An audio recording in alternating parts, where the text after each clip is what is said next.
T4B Mobility Electric Scooter Squeaky Wheel Fix. In this video we are going to fix a squeaky wheel. We are also going to cover what should be the yearly maintenance on the back brakes. You're watching YouTube channel Race Fix. All of these videos are made by Raymond Gallant. Please take a moment to like and subscribe. It's free and it'll help me out. Okay, let's get started right now. Okay, so what we have here is we have a squeaky wheel. Oh, we don't have it jacked up high enough. So we have a small jack here, and we have a wedge in the front. We just want to keep this thing off the ground for a little bit. Right. Don't have to go very high.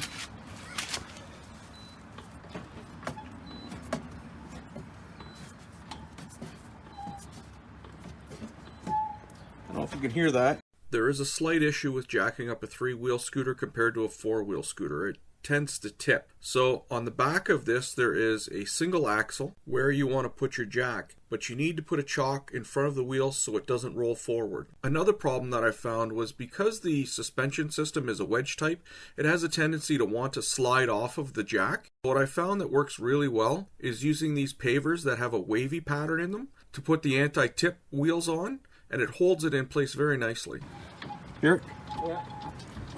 Okay, so what we ended up doing is putting these style bricks underneath the wheel rods here, and it stops it from rolling forwards and backwards, which is kind of nice. Now I'm going to try and pop this cap off here. Looks like I can get a small screwdriver behind there. Pop the cap off. There's probably one single nut. I don't know, I've never taken this machine apart before. Okay, so what I did is I took a rag, because there was a bit of room there, and what this is just a plastic cap that friction fits over top. So you want to be very gentle with this or you'll break it. And then it's one single nut here. Okay, this is interesting. This nut is 13/16, which is kind of weird. I thought it would have been a 22, but it's not. Okay, that wheel came off relatively easy. So it looks like the drum is part of the wheel. Slide that out. And keep that together. Hold on to here. Pretty easy stuff.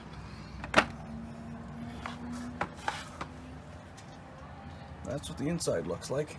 And that's a caliper adjustment. Well, everything looks new, so there's a potential fix here. Let's take a look. Do you see how that's all onto the side here? So what we're going to do is we're going to see if we can get this here. I'm going to pull this back, put a zip tie here to make that straight in line. And that might actually stop the squeaking. We will have to see. A couple times. So it looks like we have a full return. It's not scooting over to the side, so that might actually be it. Well, we'll have to put the wheel on and see. Don't know if you could see this in the video or not, but I put 2 zip ties on and basically crossing over each other to stop the cable from moving. There's a spline here, and that's what actually drives the wheel. You really have to put anti-seize on here or you might not get the wheel off again next time if it rusts up. Okay, so I didn't want to use the impact gun to put that back on. I'll go around and torque it to probably about 50 psi after, or 50 pounds per square inch afterward. Okay, so this one's really tight up against here, so I'm going to use a spatula to try and pry it off. I don't want to damage it at all. Using 2 of those, got the cap off without any damage at all, and no damage to the wheel. Okay, so this one came off nice and easy. The problem that I see in here, if you can see that, there's oil on the pad. So what I'm going to have to do is there's nothing that can generate oil, so oil came in from somewhere else.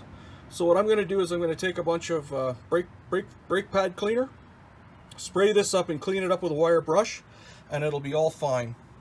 See, this one doesn't have that where the cord's kinked. I'm still going to put an extra zip tie on there. Yeah. Okay, so we're going to take a little bit of brake cleaner, and we're going to go over this really, really well. And inside here, which I cleaned up already, get rid of everything that's on there. Then we're going to wire brush it a small amount. The only place you're supposed to lubricate on here is this pin and this toggle point.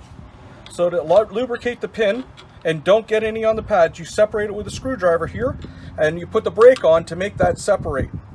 Put a little bit, just a tiny little bit of anti-seize in there, and that'll keep this lubricated and working well.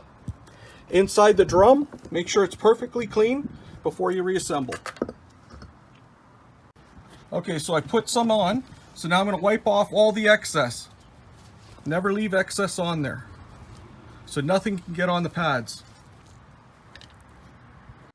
Okay, so we've cleaned and readjusted the brakes.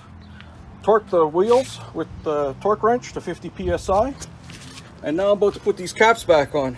So all I'm going to do is firmly push until they're seated on.